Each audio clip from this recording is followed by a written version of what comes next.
संसार भर में भारत एकमात्र ऐसा देश है जिसकी न्यायपालिका में कॉलेजियम सिस्टम अस्तित्व में है। यह कब अस्तित्व में आया, किस लिए आया, किसने किया, इसके पीछे क्या कारण थे, विषय वस्तु पर विस्तार से जानकारी देने से पूर्व मैं आपसे अनुरोध करूंगा कि आप हमारे चैनल ई दर्शन को लाइक करें, सब्सक्राइब करें, कमेंट्स करें और शेयर करें।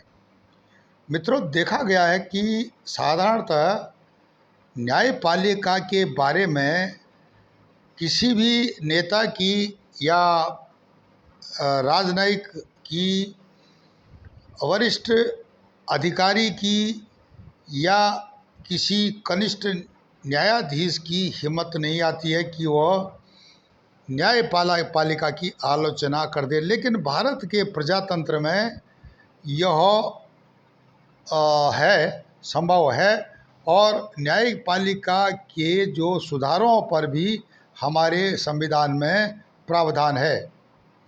जैसे कि 1973 में इस जो कॉलेजियम सिस्टम को अस्तित्व में लाया गया। ये कॉलेजियम सिस्टम है क्या? कॉलेजियम सिस्टम एक साधारण देहाती भाषा में आप समझ सकते हो कि यह न्यायाधीशों की नियुक्ति का एक सिस्टम है, एक प्रणाली है, जिसको कि न्याय के लिए जो न्यायाधीश हैं उनको नियुक्त किया जाता है। अब किस प्रकार किया जाता है? एक तो राष्ट्रीय न्यायिक नियुक्ति आयोग के माध्यम से आए, मतलब एक प्रॉपर तरीके से कॉम्पिटिटिव एग्जाम दे करके आए, जज बने और कनिष्ठ के कनिष्ठ जज रहे। लेकिन जब हाई कोर्ट, सुप्रीम कोर्ट में जजों की नियुक्ति की, वरिष्ठ जजों की नियुक्ति का सवाल आता है, तो उसमें जो राजनेता हैं या जो वर्तमान में या उससे पहले भी जो काम कर रहे हैं जज बड़ी पोस्टों पर, चाहे हाई कोर्ट में हो चाहे सुप्रीम कोर्ट में हो, तो उनके द्वारा डायरेक्ट भी सीधे नियुक्त किए जा सकते हैं। जैसे कि उत्तराखंड में हुआ, क्या हुआ कि स्पीकरों ने जो अपने मर्जी से उन लोगों को एंट्री दे दी विधानसभा में काम करने के लिए, जो लोग की एग्ज़ाम भी नहीं दिए, उन्होंने सिर्फ एक कागज़ में लिखा कि मुझे नौकरी चाहिए, उनको नौकरी मिल गई। अब उनकी योग्यता को असेसमेंट करने वाला सिर्फ जो विधानसभा का जो स्पीकर रहा होगा या उसकी मर्जी रही होगी, जो भी रहा होगा, पर लेकिन ये फेयर नहीं था प्रजातंत्र में, और जिस पर सवाल उठे और प्रजातंत्र में इसके खिलाफ आवाज़ उठी और इस पर आज भी बहसबाजी चल रही है। इसको वैलिड किया जाए, अनवैलिड किया जाए, या जो ये सिस्टम चल रहा था इसको बंद किया जाए। अभी अब जो हो गया, अब आगे बंद करो। यह चलता रहेगा। ऐसे और भी विभाग हैं जहाँ पर कि सुधारों की ज़रूरत है, पर ये न्यायपालिका में सुधार का विषय है कॉलेजियम सिस्टम। अब इसमें जो है 1973 में ये क्यों अस्तित्व में आया? 1971 में क्या हुआ कि बांग्लादेश में जो भारत की सेना थी, वहाँ से हम विजय श्री प्राप्त करके लाए। माननीय इंदिरा गांधी जी को काफ़ी ख्याति मिली इस लड़ाई के बाद, और उसके बाद उनकी सरकार भी सही थी केंद्र में। बहुत आसानी से इस पर जो है बिल पास हो गया, और 1973 के बाद क्या हुआ, कॉलेजियम सिस्टम हो गया, जिसमें कि जजों की मर्जी से, जो सुप्रीम कोर्ट, हाई कोर्ट के जज हैं या सुप्रीम कोर्ट का जो चीफ जस्टिस है, उनकी मर्जी या उनके जो अंडर में जो भी है, उनके कमेटी के लोग हैं, उनकी मिली भगत से आप जजों की नियुक्ति सुप्रीम कोर्ट, हाई कोर्ट में कर सकते हो। कैसे कर सकते हो? Direct entry.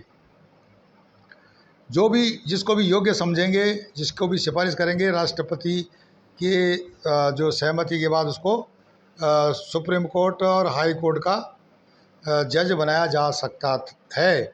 आज भी यह प्रणाली अस्तित्व में है। अब इस पर बार बार प्रश्न चिन्ह 1973 से उठते रहे। यह प्रश्न चिन्ह बार बार चेंज करने के लिए इसको लोगों ने विपक्ष में भी मुद्दे उठाए, पर लेकिन यह एक विशेष रूप से उठाने में लोग समर्थ नहीं रहे। बात यह है कि न्यायपालिका पर अंगुली उठाना या इस प्रकार के आक्षेप करना कोई भी नेता कोई जनप्रतिनिधि अधिकारी हमेशा दूरी बना के रखता है। 2014 में जब मोदी सरकार आई तो उन्होंने इस विषय को संज्ञान में लिया और विषय को उठाने का प्रयास किया। इसमें जो कमियां थी वो देखते हुए, अब कमियां क्या थी कि स्पष्टता पारदर्शिता की इसमें कमियां थी एक। दूसरा, भाई भतीजावाद जैसी विसंगतियों की इसमें पूरी संभावनाएं देखी गई। सार्वजनिक विवादों में उलझने का की समस्या की भी संभावनाएं देखी गई। प्रतिभाओं की अनदेखी हो गई, जैसे कि अभी जो कनिष्ठ न्यायाधीश हैं योग्य हैं पर लेकिन उनका सिलेक्शन नहीं हो सकता है, उनको जो है यह पोस्ट नहीं दी गई, या उनको सुप्रीम कोर्ट हाई कोर्ट में जज की नियुक्ति नहीं मिली, इसकी जगह पर जो है और किसी को नियुक्ति मिल गई। यह सारी चीज़ें दिखने लगी। यहाँ तक कि महिलाओं को भी जो है यहाँ पर जज की जो है पोस्ट नहीं मिली। सिर्फ एक महिला थी, मेरे ख्याल से उनका नाम था फातिमा बीवी, उनकी जो है नियुक्ति 1989 में सुप्रीम कोर्ट में हुई थी।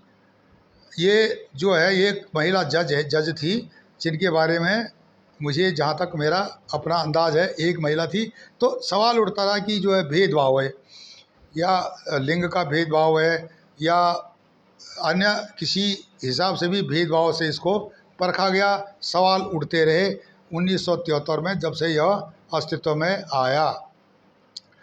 अब क्या हो जाता है कि हमारी जो है न्यायपालिका और कार्यपालिका के बीच में भी टकराव होने की संभावना इसमें देखी गई और कई जगह देखा भी गया, और उसको किस प्रकार से फिर ठीक ठाक किया गया बात अलग है। राष्ट्रीय न्यायिक नियुक्ति आयोग द्वारा जो है बाद में संशोधन अधिनियम 2014 लाया गया, लेकिन इसको टर्न डाउन कर दिया गया 2015 में कि इससे जो है न्यायपालिका को खतरा हो जाएगा। अब इसको किस आधार पर न्यायालय ने, समकालीन न्यायालयों ने या जो उनके न्यायाधीशों ने किया वो न्याय की जो है प्रक्रिया चली, पर लेकिन जो लोग बाहर से भारत की न्याय प्रणाली को देखते हैं, या विदेशी भी हों चाहे भारत के हों, तो उन्हें भी त्रुटि इसमें नज़र आती। कुछ मैंने आपको गिना दी। संविधान के अनुच्छेद 124, 217 और 222 में परामर्श शब्द पर भी जो है बहस जारी है, आज भी जारी है कि परामर्श का अर्थ क्या निकाला जाए। यह सब संक्षेप में बता रहा हूँ, और जो कानून के जानकार लोग हैं उनकी बात समझ में बहुत अच्छी तरह आ रही होगी कि इसके जो है जो डीमेरिट्स हैं, इसकी जो हानियाँ थी, इसको देखते हुए इसको अवॉलिश करने का जो प्लान था या जो लोगों की इच्छा थी वो आज भी पूरी नहीं हुई।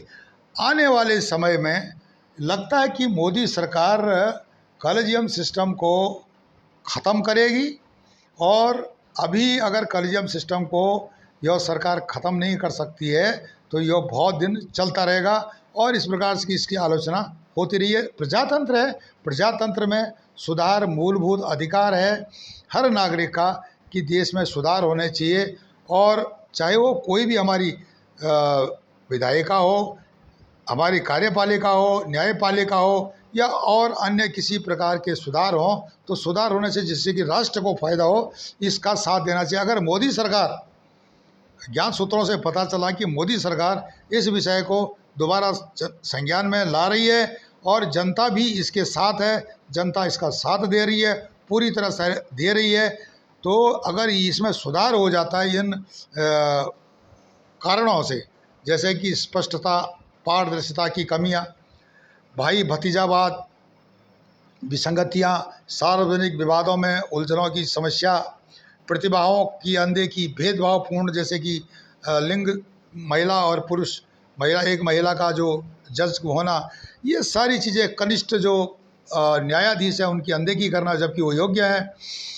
यह सब चीज़ें देख करके उन लोगों को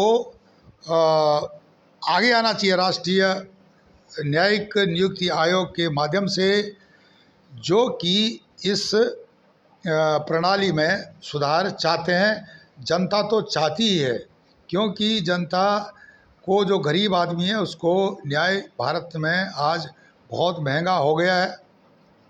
यह सब न्यायाधीश भी बोलते हैं, कई न्यायाधीश बोल भी चुके हैं, और यहाँ तक कि जनप्रतिनिधि भी बोलते हैं, समझते भी हैं। लेकिन हमारी जो प्रणाली है, न्याय प्रणाली है, इतनी रिजिड है और इतनी इसमें मैन पावर की भी कमी है। और मैन पावर की कमी के कारण भी पीछे भी कई कारण हैं, जिसको कि सरकार को देखना पड़ेगा। कई मुकदमे पड़े हुए हैं, NRI के पड़े हुए हैं, जो विदेशी लोग हैं। मैंने देखा है कि मेरे नज़र में 2-3 नहीं, एक तो कनाडा में, एक नहीं 6 केस कनाडा में है, और करीबन 4 मेरे संज्ञान में USA में है, जो कि न्याय की गुहार लगा रहे हैं। ना तो उनको उन देशों की जो है न्यायपालिका या उनकी सरकारें मदद कर रही है, ना भारत की न्यायपालिका सक्षम है मदद करने में। क्योंकि जो अपराध हुआ है, या जो कनाडा में हुआ या अमेरिका में हुआ, तो हमारी जो भी वहाँ पर दूतावास है, एम्बेसियाँ हैं, उनको जो है कुछ पावर मिलनी चाहिए, इस प्रकार से कि जो है हमारे जो प्रवासी लोग हैं परेशान ना हो। पंजाब से बंदा कनाडा चले जाता है, शादी करके ले जाता है, वहाँ उसको तलाक डाइवोर्स कर देता है। इस प्रकार से जो सामने आए हैं समस्याएं, अमेरिका में भी ऐसा हुआ और देशों में भी हुआ है। उसी तरह से अरब कंट्री है, वहाँ पर जो है कानून अलग अलग है, बहुत सख्त कानून है। अब कई जो है लड़कियाँ काम करती हैं, उनके जो है पतियों ने उनको डाइवोर्स दे दिया, उनके साथ बच्चे भी हैं। मैं एक दुबई का मेरे पास एक विषय है, जिसको कि मैं अलग से एक वीडियो बना करके बताऊंगा कि किस प्रकार से विसंगतियां हैं। विदेश मंत्रालय सक्षम नहीं है उस NRI को न्याय दिलाने में।